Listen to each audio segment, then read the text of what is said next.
Hey y'all, it's me. I just wanted to give you an update and tell you there's something different that's going to be happening this week.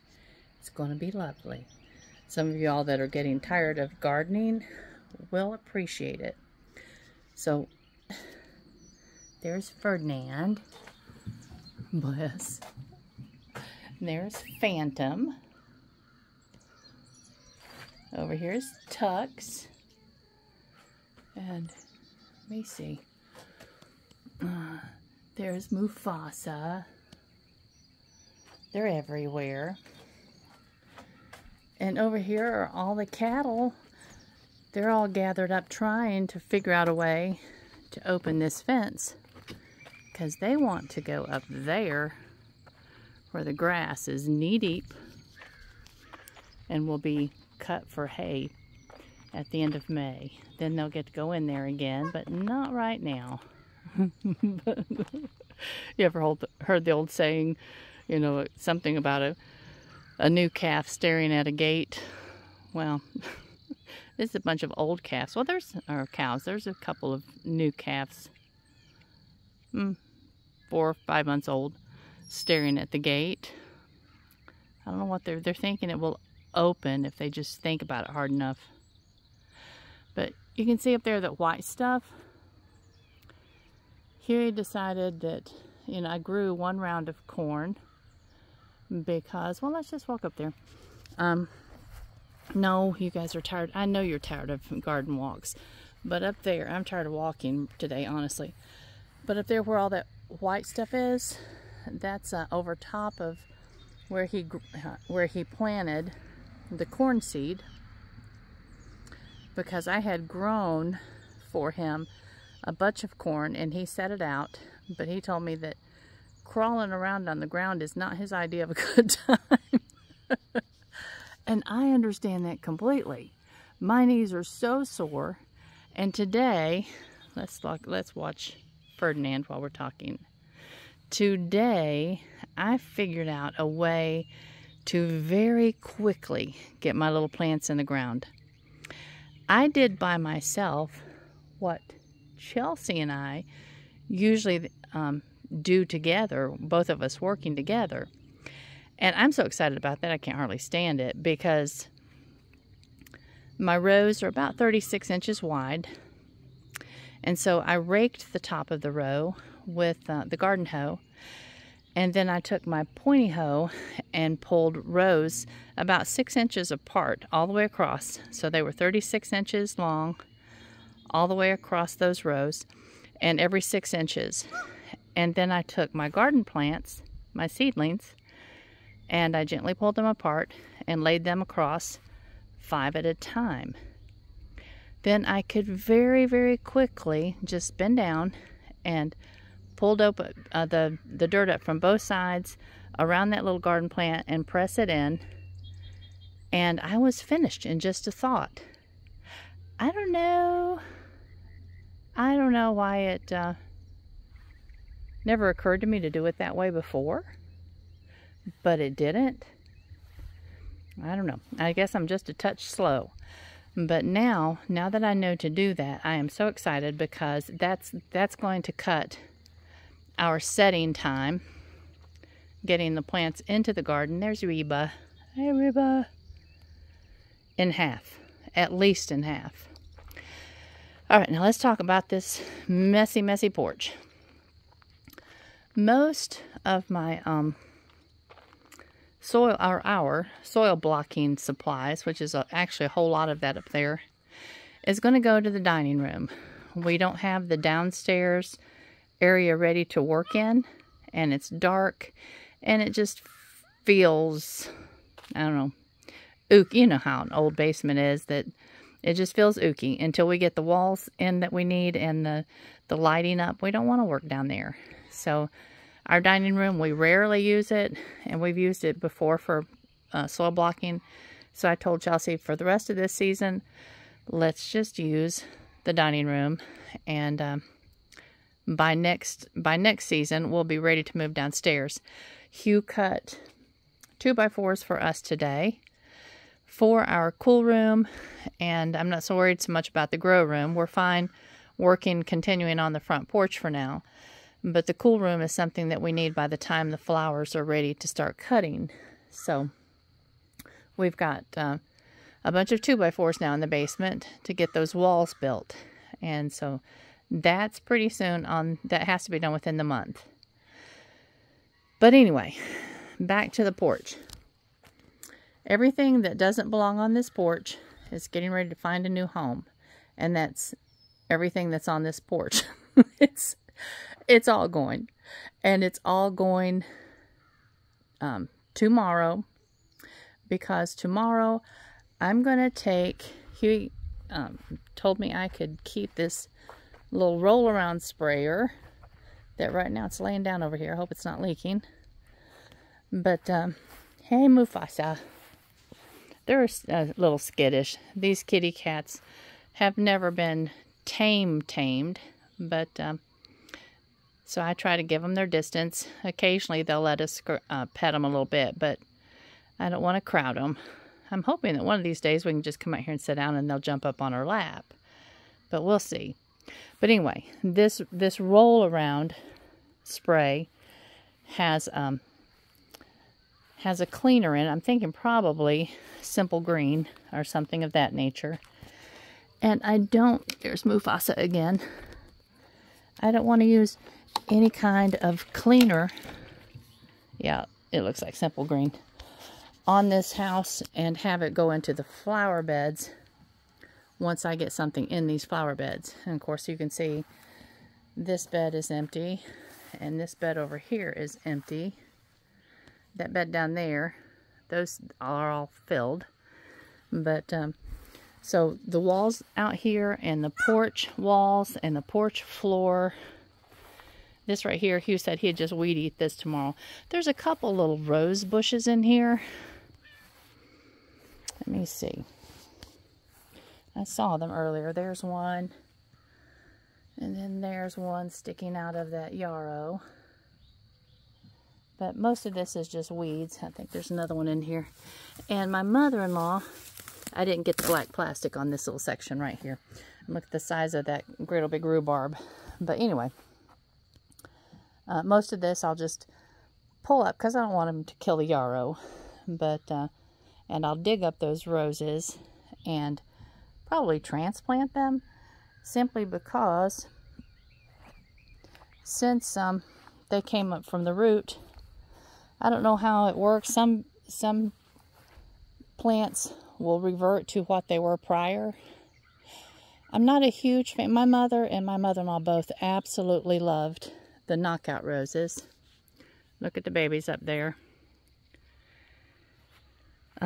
I like a rose that has a scent, and I like the fuller, old-fashioned looking roses.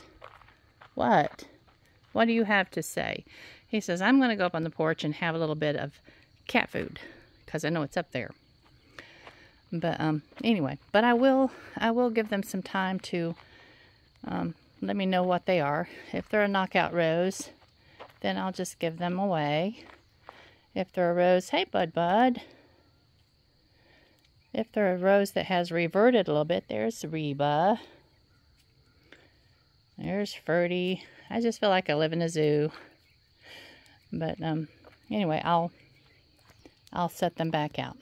Probably just put them in a big pot. I have some big pots. I might just put them in a big pot until they kind of tell me what they are. They may not bloom this year. I don't know. Once we dig them up, they may not bloom at all anyway. So I figure it will take 2 or 3 days once I get all of this scrubbed and cleaned. And I keep calling the pressure washer the squirty water thing because I can't really remember the technical title for it, but it squirts water, so I'll just tell you what it does, and so you'll know what I'm talking about. But hopefully by the middle of the week I will be painting this porch. That makes me incredibly happy. Our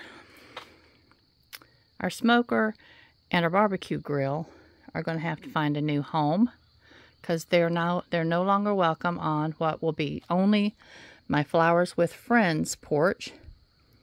And Hugh and I have talked about just moving it to this tiny little back porch, because the dogs, there goes the Waddles, there they go. This tiny little back porch is just used for the dogs to go in and out right now. So we need to put just a teeny tiny little roofed area over it somewhere, just to keep the grill and the smoker dry. But this area in here, I've told you this before, I know I'm repeating myself, but this area in here, once we get moved to the back of the house, oops,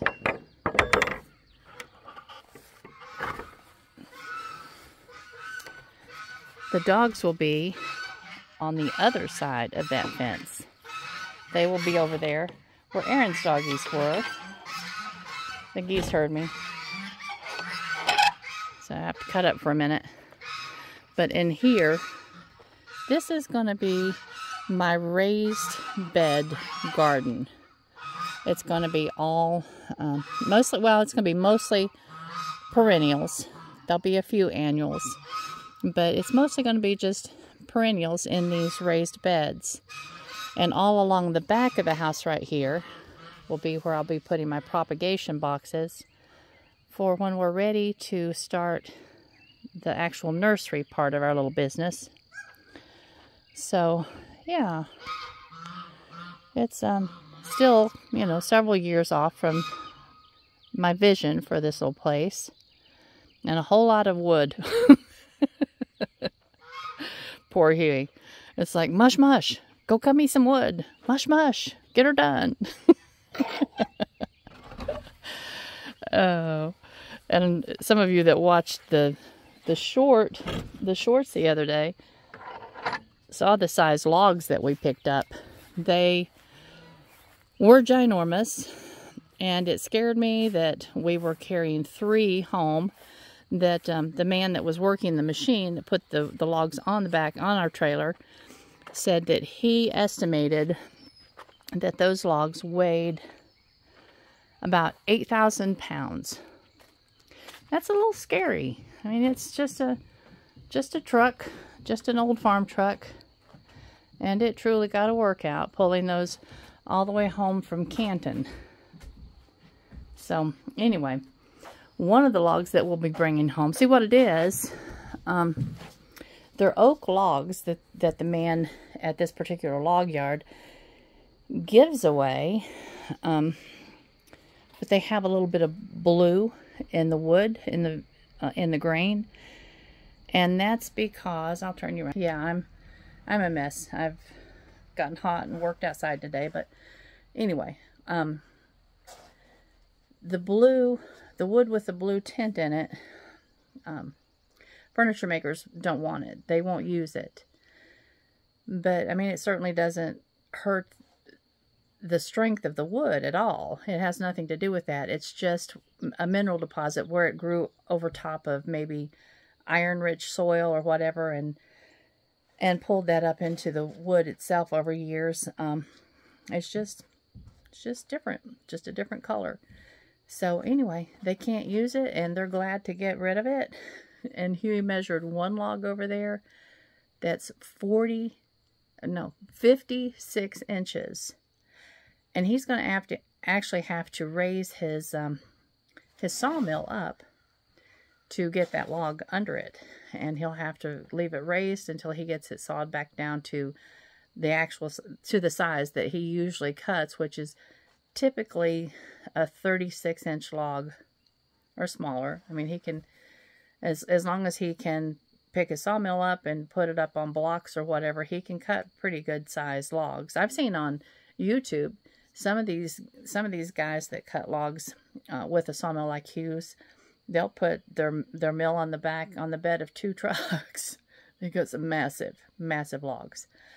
But anyway, so I told Hugh, or I asked Hugh this week, I said, you know, honey, my content right now is so mono. I have just the one theme with, you know, the plants growing and planting the plants and everything. And until the plants actually start developing something and we start doing the flowers with friends and we start selling over there at the roadside at our Saturday store, I said, you know, my channel is getting a little boring. I said, would you let me follow you around and actually get some film of you doing Hugh things? And he said, yeah, I wouldn't care. That'd be fine. So this week I'm going to be taking some video of him cutting those big huge logs that he brought home. And I think y'all will enjoy watching that. I know some of y'all, when Aaron had the sawmill down at his place in Georgia, that you seem to really enjoy watching him saw. This won't be sped up. That's the problem. Because I'm filming with my phone, and Aaron was filming with a GoPro. I have a GoPro, but I don't have a computer. Oops, let me see. What am I doing? I don't have a computer to actually, edit on. So it's just easier for me just to do this on my phone. So I won't show you, like, you know, 3 hours of sawmilling. I'll just run it for a half an hour and you'll get to see how the mill works and see my little pile of lumber stacking up. So I hope you'll enjoy that, and I'll try to make it a little bit more interesting. I know that some of you are gardeners like me and you'd love that, but some of you are not, and I do want to provide viewing opportunities that you'll enjoy watching. I like just carrying you around. I like carrying all of you around and just talking. Huey can't hear very well, and he forgets to put his hearing aids in most of the time, and maybe that's on purpose. I've never considered that, but I don't necessarily think it's on purpose. I think he just, what he says is, if I'm going to be working on the tractor, I have to turn them off anyway because it's too loud. When we're in the truck, it's too loud. The truck is too loud. If he's out by himself, and especially with the geese or the dogs, that's too loud. So really, he doesn't wear his hearing aids that often. So I don't have a lot of people to talk to. Oh well. So y'all are it. Sorry. All right, guys. I'm going to hang up the phone, literally, and go eat my Nutty Buddy. It's in their freezer waiting on me, and I'm going to take my shower, and I think I'm going to go to bed early tonight. I'm getting a little tired, but love y'all. I just wanted to let you know that there's going to be something more exciting than just walking around in the garden. And I know that nothing here actually is really exciting, except when, you know, he was loading the Jeep and scares me to death with a big piece of equipment. But most of the time, nothing here is really exciting. So we won't say exciting. We'll say different. It'll be a little different. All right, y'all. Love you much. Have a wonderful rest of your evening, and I'll talk to you soon. Bye-bye.